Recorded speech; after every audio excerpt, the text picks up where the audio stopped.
Good morning, fellow option traders. Today is Monday, April 27th, 2015, and this is the Daily Scan. Well, first off, I want to be the first one to wish you a happy Apple earnings day. And I'm going to know exactly what time their earnings are because I have an Apple Watch. No, I don't really have an Apple Watch, and I probably will be too busy to pay much attention to the exact announcement today at, I believe, 4 or 4:30, something like that.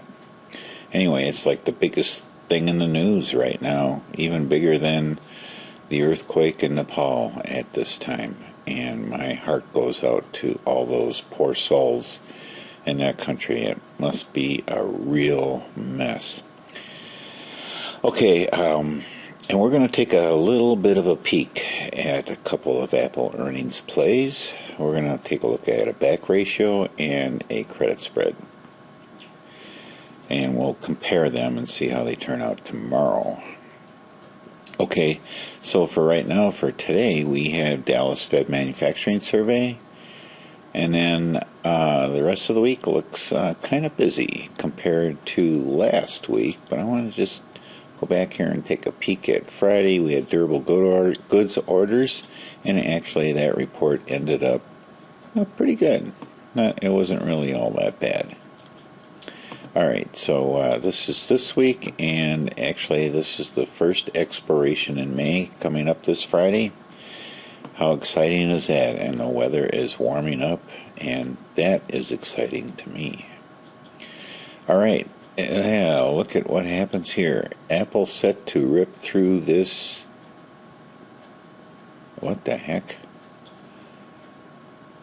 I think they needed to fix that headline or something there. Something didn't look like this a couple minutes ago.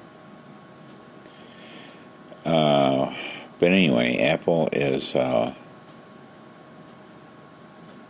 set to ripple. Okay. Yeah, it sounds like a wine I used to drink. Okay. Let's take a look at Asia. Mixed to very positive, actually. I would say more on the bullish side than mixed or flat.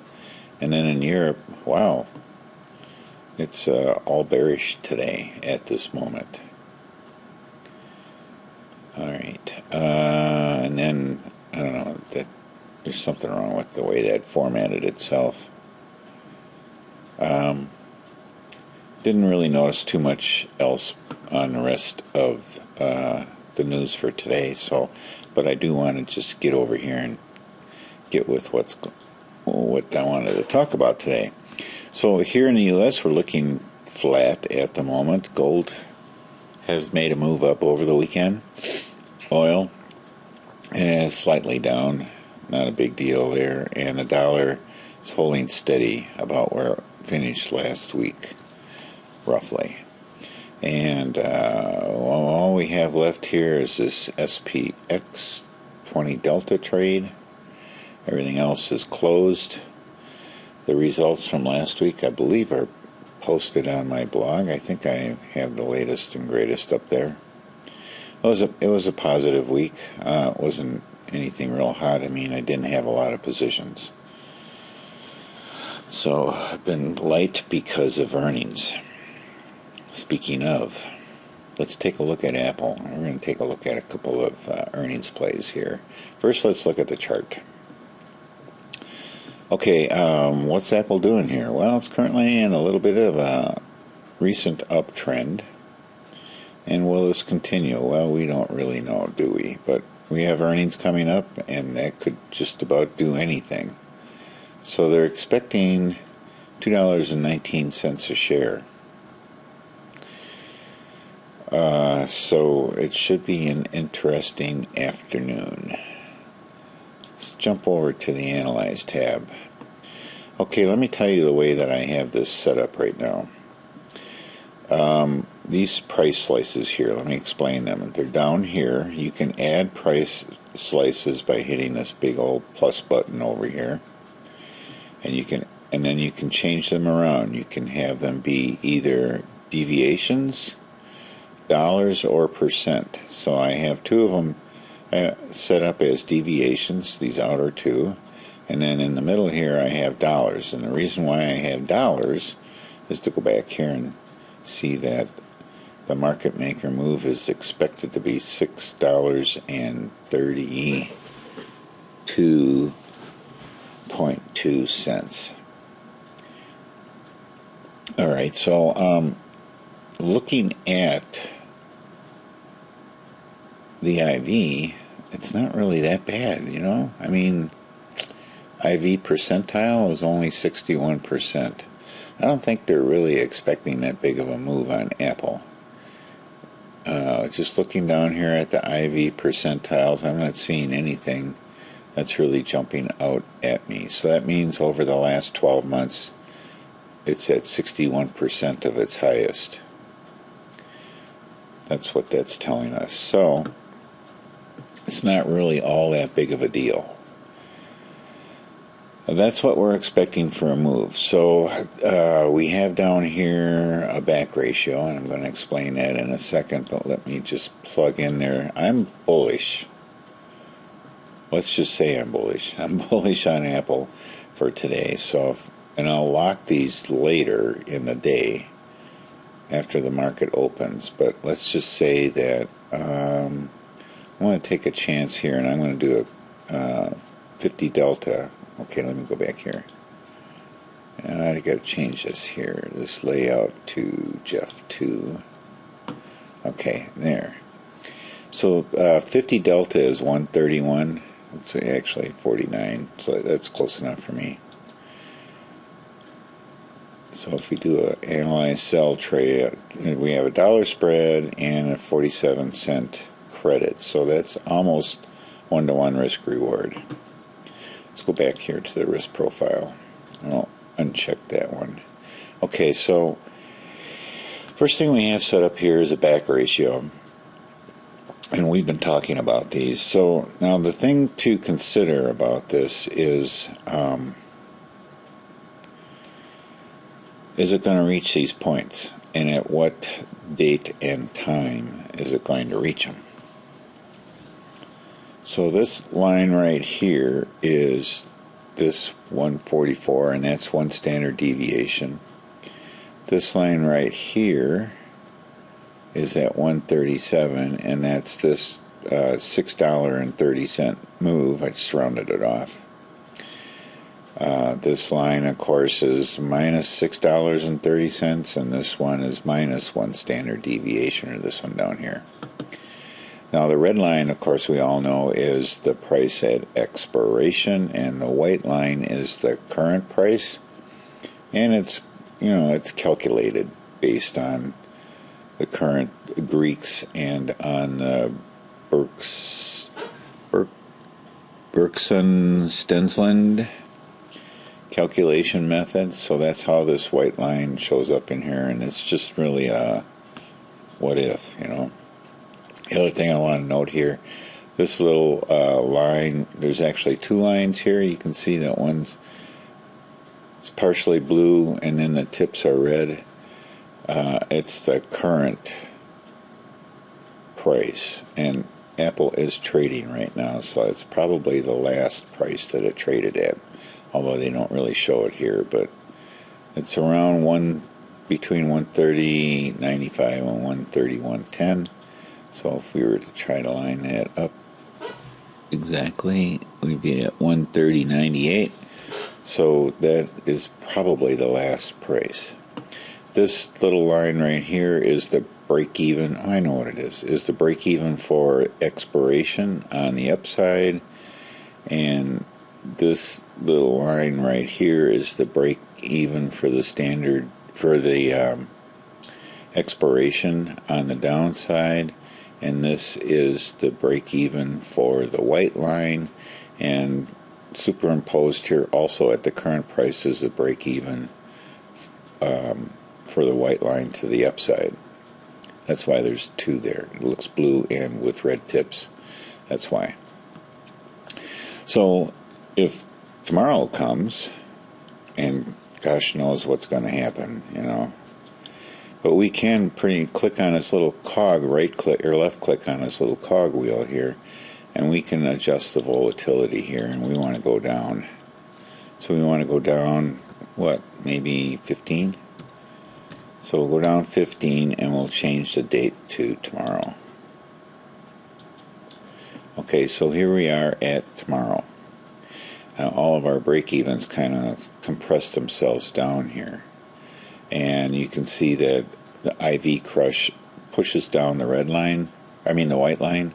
The red line is not going to move because it's based on the price of your spread that you either paid or collected to enter.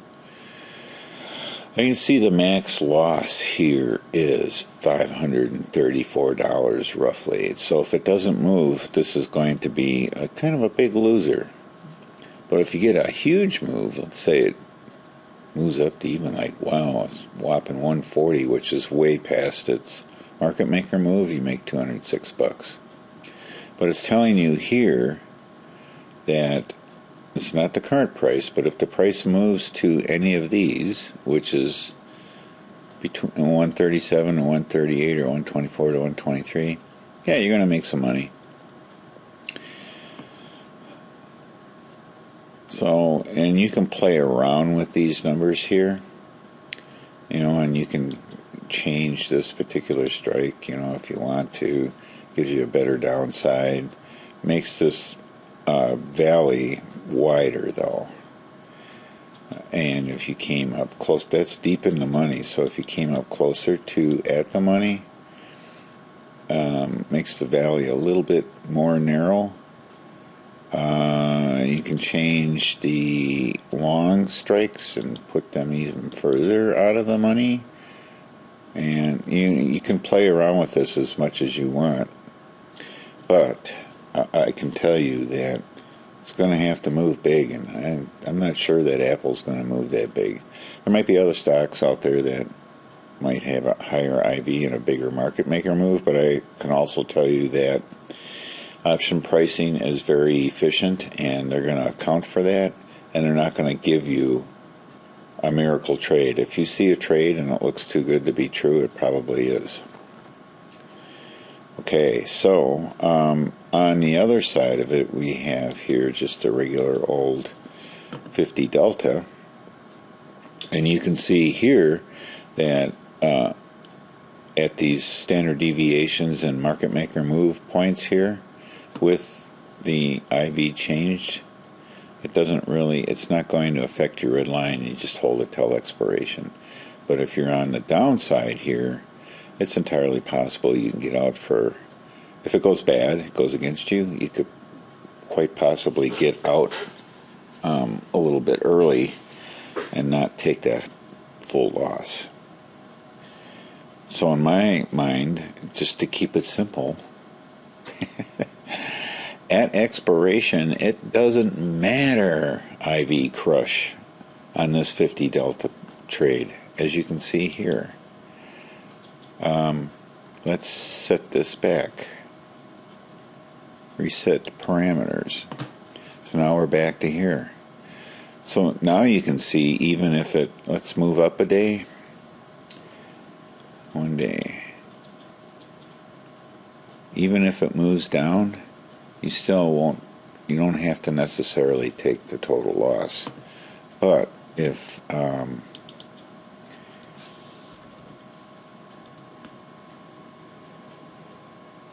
what did we say, 15? You're very near the total loss if it makes a market maker move down here. But up here, you're ready to get out at almost max profit. And all it has to do is move just a little bit. So you don't have to worry about it making that big move. That's just, you can spend a lot of time tweaking around with these numbers here. And I know there's some of you out there that have been commenting to me that you like the back spread. And, if you do it on a trade, send me the details and let me know how it worked out, because I would be very interested in that. And you can just send an email to jeff@theoptionguru.com, or you can comment on this video on YouTube. Alright, enough of that for right now. Let's just go back to our regular old scan. Oops, we want a chart here. So we already talked about Apple ad nauseum. Amazon, I'm very happy for Amazon. Apparently they're doing some web services. They got into that arena, and they're doing pretty well with that. So that's their big profit monster right now. Baidu, not happy with all the warehouses they're putting in every state. I think it's some sort of deal that they made with somebody to keep taxes out of the internet. That's what I think. I don't know. They made a deal with Washington or somebody. So they go to a senator and the representatives and say, hey, if I build a warehouse in your state and any bill comes up to tax transactions on the internet, will you say no? And here, by the way, here's a little bit of money for your campaign. What do you think they're going to say? They're going to put jobs in your state, and they're going to give you money for your next election so you can keep your job? How tempting is that? Okay. Baidu. Earnings coming up. Chipotle had earnings. Alright, now I'm interested in this. No, I'm not. I'm interested in this up here. Let's see. We need a... There we go. We need a circle. Circle. Oval. Whatever you want to call it. Ellipse. Whatever. Okay. Right, Costco. That didn't work out last week, did it? Let's get rid of all drawings. Let's start over with Costco. They might be I'm not sure. It's too early. It's just way too early. If this is in a downtrend, it's too early for me. Dow. What did I hear about new highs last week? It must have been in the NASDAQ. You hear that, background noise. Oh, market reached new highs today. Say record. They like saying that. Record highs for the Dow, or record highs for the stock market. It's just the NASDAQ, probably. GLD. Yeah. So what's going on here? I want to take a look at this thing. We're down to $11.5 cents on this. Collected 73, so right now if we were to close it, we would book $61.50 on that. And then maybe we could average down or something. I think about that. I could close this and take this profit and then maybe do another May or a June. Or actually I would just roll it. That would be, I guess, the way to do it. If I was to do, look at that. I would do regular monthly expirations. So I could do, if I wanted to pull in another 70 cents or so, I could do this 119. So it's only dropping it down $1. And then we'll manage it after that. So covered calls are a lot easier to manage than other things. If they go wrong, they're easier to manage. So, yeah, good. That's a thought. Let me make a note of that. And we'll take a look at it later today. Google. They did well. Of course. Why not? They own the world, basically. You know what they did to me? You know what they did to me and what they're doing to a lot of places? Here's the deal. They said that if your website is not mobile friendly, that they're going to drop your rankings on their, when you say you put up options trading, and let's say that the option guru showed up on maybe the top of page 2, and because my website is not mobile friendly, and I don't have any money to make it mobile friendly. I mean, it's just, this is charity, buddy. If anybody out there knows how to do that and they want to do it for free, let me know. But anyway, it's not mobile friendly. So now they're going to drop me in the rankings. So how many websites do you think, like charitable organizations, and just the guy that's just trying to keep his nose above water, making a little bit on the side like I do, we don't have a prayer. So now Big Brother in the form of Google has come down and put the mishmash on you, and government's okay with that. We're here to protect you. Yeah, right. So they're in bed with Google, and that's what Google is doing to me. And what choice do you have? I mean, I'm so wrapped up and surrounded by Google that they got me they got me. Okay, so anyway, we need to wait for that one to settle down a little bit. A lot of editorial commentary today. We have earnings coming up on LinkedIn. Let's take a look at NDX, NASDAQ. That's the new high, huh? Yeah. Boosted by all these fantastic earnings here that people are like Netflix. We never did get a shot on this baby, but look at, is that proven out here or what? Is MACD keeping us out? I'm going to leave this alarm on here, and I'll put them back on here for today, just for fun, because there's nothing else going on. Price line, except my jibber jabberish. That was 100% profit. I didn't do anything with it. So let's erase that, delete all of these. I did hit that, didn't I? Yeah. See, now it's freezing up on me. Stalling. I'm going to remove all drawings, and I won't put a new one down here. Russell. Everybody else is kind of stalling out. This resistance line is holding up here. SPX. What do we want to do for today? This week? Are we going to want to jump in on a trade? Yeah, but not today. Let's move this over. I did click on that, didn't I? Yes. Oh, man. It's very, very choppy right now. I wonder if there's an update or something that's downloading to my PC. Sometimes it does that. Okay, so now we're doing good with all of these right now. I'm looking for a little bit of a dip to buy in on or to sell a bull put on this. And then Tesla. We're finally going to finish up for today. Tesla. Do we have earnings coming up? When is it? Yeah, next week. Okay, so we'll be staying away from Tesla too. It's too late now. We don't want to get in on anything on Tesla. It's not really moving all that much anyway. And I'm going to squish these down a little bit so I can see price movement a little bit better, because I have these huge percentages. Let's change this around here.